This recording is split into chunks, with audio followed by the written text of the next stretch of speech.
সূৰা ইয়াসিন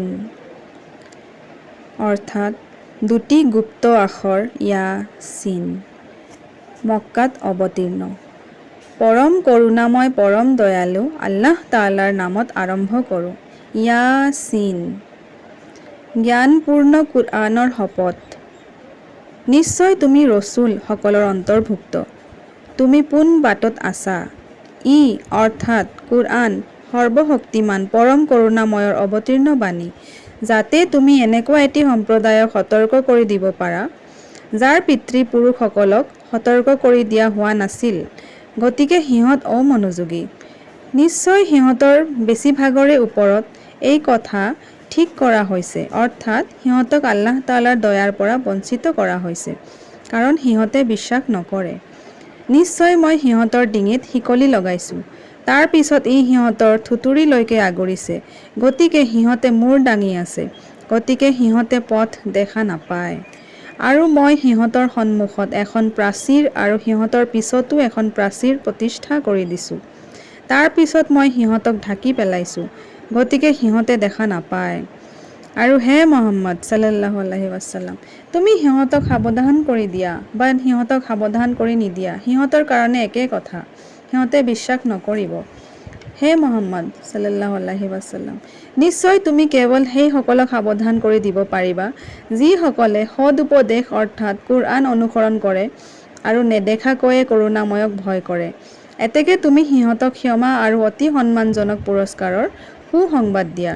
নিশ্চয় মই মৃতসকলক জীৱিত কৰিম আৰু সিহঁতে আগেয়ে যি পঠাইছে আৰু সিহঁতে পিছত যি এৰি গৈছে সেইবোৰ মই লিখি থওঁ, আৰু মই প্ৰত্যেক বস্তুকে এখন পৰিষ্কাৰ কিতাপত অৰ্থাৎ লৌহে মেহফুজত হিচাপ কৰি ৰাখোঁ। আৰু হে মুহাম্মদ সাল্লাল্লাহু আলাইহি ওয়াসাল্লাম, তুমি সিহঁতৰ ওচৰত নগৰৰ অধিবাসীসকলৰ অৱস্থা উদাহৰণস্বৰূপে বৰ্ণনা কৰা। জানি লোৱা, সিহঁতৰ ওচৰলৈও ৰচুল অৰ্থাৎ প্ৰেৰিত মহাপুৰুষসকল আহিছিল। যেতিয়া মই সিহঁতৰ ওচৰলৈ দুজন ৰচুল পঠাইছিলোঁ, তেতিয়া সিহঁতে দুয়োজনকে অগ্ৰাহ্য কৰিছিল। তাৰ পিছত মই তৃতীয়জনৰ দ্বাৰা তেওঁলোকক অৰ্থাৎ সেই ৰচুল বা প্ৰেৰিত মহাপুৰুষসকলক শক্তিশালী কৰিছিলোঁ। তাৰ পিছত তেওঁলোকে একেলগে কৈছিল, নিশ্চয় আমাক তোমালোকৰ ওচৰলৈ পঠোৱা হৈছে। সিহঁতে অৰ্থাৎ নগৰৰ অধিবাসীসকলে কৈছিল, তোমালোক কেৱল আমাৰে নিচিনা মানুহ আৰু কৰোণাময় কোনো বস্তুকে অৰ্থাৎ বাণীকে পঠোৱা নাই। তোমালোকে কেৱল মিছা কথাহে কৈছা। তেওঁলোকে কৈছিল, আমাৰ প্ৰভুৱে জানে যে আমাক নিশ্চয় তোমালোকৰ ওচৰলৈ প্ৰকৃততে পঠোৱা হৈছে, আৰু আমাৰ কৰ্তব্য হৈছে কেৱল তেওঁৰ পৰিষ্কাৰ বাণী প্ৰচাৰ কৰা। সিহঁতে কৈছিল, নিশ্চয় তোমালোকৰ কাৰণেহে আমাৰ অমংগল হৈছে। যদি তোমালোকে ক্ষান্ত নোহোৱা, নিশ্চয় আমি তোমালোকক শিল দলিয়াই মাৰিম আৰু নিশ্চয় তোমালোকে আমাৰ পৰা কঠোৰ শাস্তি পাবা। তেওঁলোকে কৈছিল, তোমালোকৰ অমংগল তোমালোকৰ লগত, তোমালোকক উপদেশ দিলে অমংগলহে কৰা হয়নে? বৰং তোমালোক সীমা লংঘনকাৰী সম্প্ৰদায়।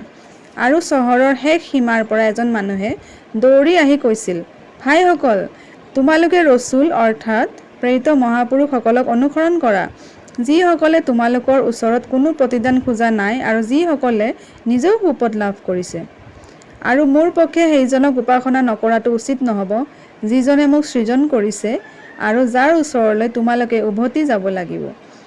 মই জানো তেওঁৰ বাহিৰে আন উপাস্যসকলক গ্ৰহণ কৰিম। যদি কৰোণাময়ে মোৰ কাৰণে কোনো বিপদ ইচ্ছা কৰে, তেন্তে সিহঁতৰ ওকালতি মোৰ কোনো কামত নালাগিব আৰু সিহঁতে মোক উদ্ধাৰো কৰিব নোৱাৰিব। যদি মই তেনেকুৱা কৰোঁ, নিশ্চয় মই স্পষ্ট ভুল পথত গণ্য হ'ম। নিশ্চয় মই তোমালোক সকলোৰে প্ৰভুৰ প্ৰতি বিশ্বাস কৰিছোঁ, এতেকে তোমালোকে মোৰ কথা শুনা। এইটো কোৱা হৈছিল, তুমি বেহেস্তত প্ৰৱেশ কৰা। তেওঁ কৈছিল, হায়, যদি মোৰ সম্প্ৰদায়টোৱে জানিলেহেঁতেন যে মোৰ প্ৰভুৱে কেলেই মোক ক্ষমা কৰিছে আৰু মোক সন্মানিত লোকসকলৰ অন্তৰ্ভুক্ত কৰিছে। আৰু মই তেওঁৰ পিছত তেওঁৰ সম্প্ৰদায়টোৰ ওপৰত সিহঁতক বিনাশ কৰিবলৈ আকাশৰ পৰা কোনো সৈন্যৰ দল পঠোৱা নাছিলোঁ, আৰু মই পঠাবলৈ আৱশ্যকো বোধ কৰা নাছিলোঁ। এইটো আছিল বজ্ৰ নাইবা ভূমিকম্পৰ কেৱল একোটা শব্দ। তাৰ পিছত জানি লোৱা, সিহঁতক নুমাই যোৱা ছাইৰ নিচিনা কৰা হৈছিল। হায়, মোৰ বান্দা অৰ্থাৎ দাসসকলৰ কাৰণে দুখিত। সিহঁতৰ ওচৰলৈ এনেকুৱা কোনো এজন ৰচুল অৰ্থাৎ প্ৰেৰিত মহাপুৰুষ অহা নাই যাক সিহঁতে উপহাস কৰা নাই। সিহঁতে বাৰু লক্ষ্য নকৰেনে যে মই সিহঁতৰ আগেয়ে কিমানবোৰ সম্প্ৰদায় ধ্বংস কৰিছিলোঁ? নিশ্চয় সিহঁতে ইহঁতৰ ওচৰলৈ উভতি অহা নাই, আৰু নিশ্চয় সিহঁত সকলোকে মোৰ সন্মুখত উপস্থিত কৰা হ'ব। আৰু সিহঁতৰ কাৰণে এটা নিদৰ্শন হৈছে মৃত পৃথিৱী। মই ইয়াক জীৱিত কৰোঁ আৰু ইয়াৰ পৰা মই শস্য উৎপন্ন কৰোঁ। তাৰ পিছত সিহঁতে ইয়াৰ পৰা খায়। আৰু তাত মই খেজুৰ আৰু আঙুৰৰ বাগান কৰি দিওঁ, আৰু তাত মই নিজৰাবোৰ বোৱাই দিওঁ, যাতে সিহঁতে ইয়াৰ ফল উপভোগ কৰিব পাৰে। আৰু সিহঁতৰ হাতবোৰে ইয়াক সৃষ্টি কৰা নাই, তথাপি সিহঁতে কৃতজ্ঞতা প্ৰকাশ নকৰিবনে? সেইজন পবিত্ৰ, যিজনে সেই সকলোবোৰ বস্তুকে যোৰা যোৰাকৈ সৃজন কৰিছে, যিবোৰ বস্তু পৃথিৱীয়ে উৎপন্ন কৰিছে, আৰু সিহঁতৰ ভিতৰত যিসকল আছে আৰু যিসকলৰ বিষয়ে সিহঁতে নাজানে। আৰু সিহঁতৰ কাৰণে আন এটা নিদৰ্শন হৈছে ৰাতি। মই ইয়াৰ পৰা অৰ্থাৎ ৰাতিৰ পৰা দিনক আঁতৰাই থওঁ। তাৰ পিছত জানিবা সিহঁতে আন্ধাৰত নিমগ্ন হয়, আৰু বেলিটোৱে তাৰ নিৰ্দিষ্ট সময়লৈকে চলে। এইটো সৰ্বশক্তিমান সৰ্বজ্ঞাতাৰ বিধান। আৰু জোন, মই ইয়াৰ কাৰণে ভ্ৰমণৰ ঠাইবোৰ নিৰূপণ কৰি দিছোঁ। অৱশেষত ই খেজুৰৰ শুকান ঠাৰিৰ নিচিনা হৈ পৰে। জোনটিক লগ ধৰিবলৈ বেলিক অনুমতি দিয়া হোৱা নাই, আৰু ৰাতিয়েও দিনক অতিক্ৰম কৰি যাব নোৱাৰে, আৰু প্ৰত্যেকে নিজৰ নিজৰ কক্ষত বিচৰণ কৰি আছে। আৰু সিহঁতৰ কাৰণে আন এটি নিদৰ্শন এই যে মই সিহঁতৰ বংশধৰসকলক পৰিপূৰ্ণ জাহাজত অৰ্থাৎ নোহৰ জাহাজত ভৰাই লৈছিলোঁ, আৰু মই সিহঁতৰ কাৰণে তেনেকুৱা ধৰণৰ এনেকুৱাবোৰ বস্তু সৃজন কৰিছোঁ য'ত সিহঁতে উঠি ফুৰে। আৰু মই ইচ্ছা কৰা হ'লে সিহঁতক মই ডুবাই মাৰিব পাৰোঁ। তেতিয়া সিহঁতে কোনো সহায়কাৰী নাপায়, আৰু সিহঁতে উদ্ধাৰো পাব নোৱাৰে। কিন্তু মোৰ অনুগ্ৰহৰ কাৰণে আৰু এটা নিৰ্দিষ্ট সময়লৈকে পাৰ্থিৱ সুখ ভোগৰ কাৰণে সিহঁতে উদ্ধাৰ পাব পাৰে।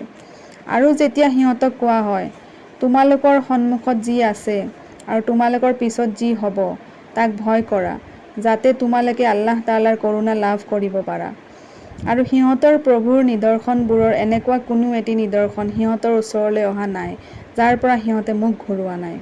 আৰু যেতিয়া সিহঁতক কোৱা হয়, আল্লাহ তাআলাই তোমালোকক যি জীৱিকা দান কৰিছে, তোমালোকে তাৰ পৰা আল্লাহ তাআলাৰ পথত খৰচ কৰা। যিসকলে অবিশ্বাস কৰে সিহঁতে বিশ্বাসকাৰীসকলক কয়, আল্লাহ তাআলাই ইচ্ছা কৰিলে যাক খুৱাব পাৰে তাক আমি খুৱামনে? নিশ্চয় তোমালোকে কেৱল স্পষ্ট ভুল পথত আছা। আৰু সিহঁতে কয়, যদি তোমালোক সত্যবাদী হোৱা, কেতিয়া এই অংগীকাৰ পূৰ্ণ হ'ব? সিহঁতে কেৱল এটা বজ্ৰ নাইবা ভূমিকম্পৰ শব্দৰ কাৰণেহে বাট চাই আছে। ই সিহঁতক আক্ৰমণ কৰিব, অথচ সিহঁতে নিজৰ ভিতৰতে কাজিয়া কৰি আছে। তেতিয়া সিহঁতে মীমাংসা কৰিবলৈ সুবিধা নাপাব, আৰু নিজৰ লোকসকলৰ পিনে উভতি যাব নোৱাৰিব। আৰু শিঙাত ফু দিয়া হ'ব। তাৰ পিছত জানি লোৱা, সিহঁতে কবৰৰ পৰা সিহঁতৰ প্ৰভুৰ পিনে বেগাই লৰ দিব। সিহঁতে ক'ব, হায়, আমাৰ কি হ'ল? কোনে আমাক আমাৰ শোৱা বিচনাৰ পৰা উঠালে? তেতিয়া সিহঁতক কোৱা হ'ব, এইটোৱেই সেই যি বিষয়ে কৰুণাময়ে অংগীকাৰ কৰি থৈছিল, আৰু ৰচুলসকলে অৰ্থাৎ প্ৰেৰিত মহাপুৰুষসকলে সঁচা কথাকে কৈছিল। ই হ'ব কেৱল একোটা শব্দ। তাৰ পিছত জানি লোৱা, সিহঁত সকলোকে মোৰ সন্মুখত একেলগে উপস্থিত কৰা হ'ব। তাৰ পিছত সেই দিনাখন অৰ্থাৎ কিয়ামতৰ বা শেষ বিচাৰৰ দিনা কোনো আত্মাৰ প্ৰতি অকণো অন্যায় কৰা নহ'ব, আৰু তোমালোকে পৃথিৱীত যি কৰিছিলা তাৰ বাহিৰে তোমালোকক আন কোনো প্ৰতিদান দিয়া নহ'ব। নিশ্চয় সেইদিনা বেহেস্তবাসীসকলে সুখদায়ক কামত আনন্দ উপভোগ কৰিব। সিহঁতে আৰু সিহঁতৰ লগৰীসকলে নাইবা সিহঁতৰ ঘৈণীয়েকসকলে ছায়াত আৰু উন্নত আসনবোৰত আউজি বিশ্ৰাম কৰি থাকিব। তাত সিহঁতৰ কাৰণে থাকিব নানা প্ৰকাৰ ফল, আৰু সিহঁতে যিহকে খুজিব তাকেই সিহঁতে নিজৰ কাৰণে পাব। তাত সিহঁতে পাব কৰুণাময় প্ৰভুৰ শান্তি সম্ভাষণ। পাপীসকলক কোৱা হ'ব, আৰু হে পাপীসকল, আজি তোমালোকে আঁতৰি যোৱা। হে আদমৰ বংশধৰসকল, মই তোমালোকৰ প্ৰতি আদেশ দিয়া নাছিলোনে যে তোমালোকে চয়তানক নুপুজিবা, কাৰণ সি তোমালোকৰ প্ৰকাশ্য শত্ৰু? আৰু আদেশ দিয়া নাছিলোনে যে তোমালোকে মোৰ উপাসনা কৰা? এইটোৱেই পোন বাট। কিন্তু সি অৰ্থাৎ চয়তানে তোমালোকৰ বেছিভাগ লোককে বিপথে নিছিল। তেতিয়া তোমালোকে জানো বুজা নাছিলা? এয়ে সেই দোজখ যি বিষয়ে তোমালোকক প্ৰতিশ্ৰুতি দিয়া হৈছিল। আজি তোমালোকে ইয়াক অৰ্থাৎ দোজখৰ জুইক আলিংগন কৰা, যিহেতুকে তোমালোকে অবিশ্বাস কৰিছিলা। সেইদিনাখন মই সিহঁতৰ মুখত মোহৰ মাৰিম, আৰু সিহঁতে যিবোৰ কৰিছিল সেইবোৰৰ বিষয়ে সিহঁতৰ হাতবোৰে মোক ক'ব, আৰু সিহঁতৰ ভৰিবোৰে সাক্ষী দিব। আৰু মই ইচ্ছা কৰা হ'লে মই সিহঁতৰ চকুবোৰো বন্ধ কৰি দিলোহেঁতেন। তেতিয়াহ'লে সিহঁতে পথ বিচাৰি ঘূৰি ফুৰিলেহেঁতেন। তেনেহ'লে সিহঁতে কেনেকৈ দেখা পাব? আৰু মই ইচ্ছা কৰা হ'লে নিশ্চয় মই সিহঁতক নিজৰ নিজৰ ঠাইত অৰ্থাৎ পশু পক্ষী নাইবা আন কোনো নিৰ্জীৱ বস্তু ৰূপান্তৰিত কৰিব পাৰিলোহেঁতেন। তেতিয়াহ'লে সিহঁতে লৰচৰ কৰিব নোৱাৰিলেহেঁতেন আৰু সিহঁতে নিজকে সংশোধিত কৰি উভতিও আহিব নোৱাৰিলেহেঁতেন। আৰু যদি মই কাৰোবাক দীৰ্ঘায়ুস দান কৰোঁ, তাক মই সৃষ্টিত পৰিৱৰ্তন ঘটাওঁ, তথাপি সিহঁতে নুবুজিবনে? আৰু মই তেওঁক অৰ্থাৎ মুহাম্মদ ৰাছূল সাল্লাল্লাহু আলাইহি ছাল্লামক কবিতা অৰ্থাৎ অলীক কল্পনা শিকোৱা নাই, আৰু ই তেওঁৰ উপযোগীও নহয়। ই উপদেশ বাণী আৰু পৰিষ্কাৰ কোৰাণৰ বাহিৰে আন একো নহয়, যাতে ই জীৱিতক অৰ্থাৎ বিশ্বাসকাৰীসকলক সতৰ্ক কৰি দিয়ে, যাতে অবিশ্বাসকাৰীসকলৰ ওপৰত বাণী সঁচা প্ৰমাণিত হয়। আৰু সিহঁতে লক্ষ্য নকৰেনে যে মোৰ হাতে যিবোৰ কৰিছে সেইবোৰৰ ভিতৰত মই সিহঁতৰ কাৰণে জন্তুবোৰ সৃজন কৰিছোঁ, তাৰ পিছত সিহঁতে সেইবোৰৰ অধিকাৰী হৈছে, আৰু সেইবোৰ মই সিহঁতৰ অধীন কৰি দিছোঁ। গতিকে সেইবোৰৰ কিছুমানে সিহঁতক বৈ নিয়ে আৰু সেইবোৰৰ কিছুমানক সিহঁতে খায়। আৰু সেইবোৰৰ ভিতৰত আছে সিহঁতৰ কাৰণে বহুতো উপকাৰ, পি খাবলগীয়া গাখীৰ, তথাপি সিহঁতে কৃতজ্ঞতা প্ৰকাশ নকৰিবনে? আৰু সিহঁতে আল্লাহ তাআলাৰ বাহিৰে আনক উপাসনাৰ যোগ্য বুলি ধৰি লয়, যাতে সিহঁতে সহায় পায়। সিহঁতক সহায় কৰিবলৈ সিহঁতৰ কোনো শক্তি নাই, আৰু সিহঁতক সিহঁতৰ কাৰণে বিপক্ষ দলৰ সৈন্য হিচাপেহে উপস্থিত কৰা হ'ব। এতেকে হে মুহাম্মদ সাল্লাল্লাহু আলাইহি ছাল্লাম, সিহঁতৰ কথাই যেন তোমাক দূষিত নকৰে। নিশ্চয় সিহঁতে যি গোপন কৰে আৰু সিহঁতে যি প্ৰকাশ কৰে তাক মই ভালদৰে জানো। আৰু মানুহে লক্ষ্য নকৰেনে যে মই তাক বীৰ্যৰ পৰা সৃজন কৰিছোঁ? অথচ জানি লোৱা সি প্ৰকাশ্য শত্ৰু হিচাপে চলে।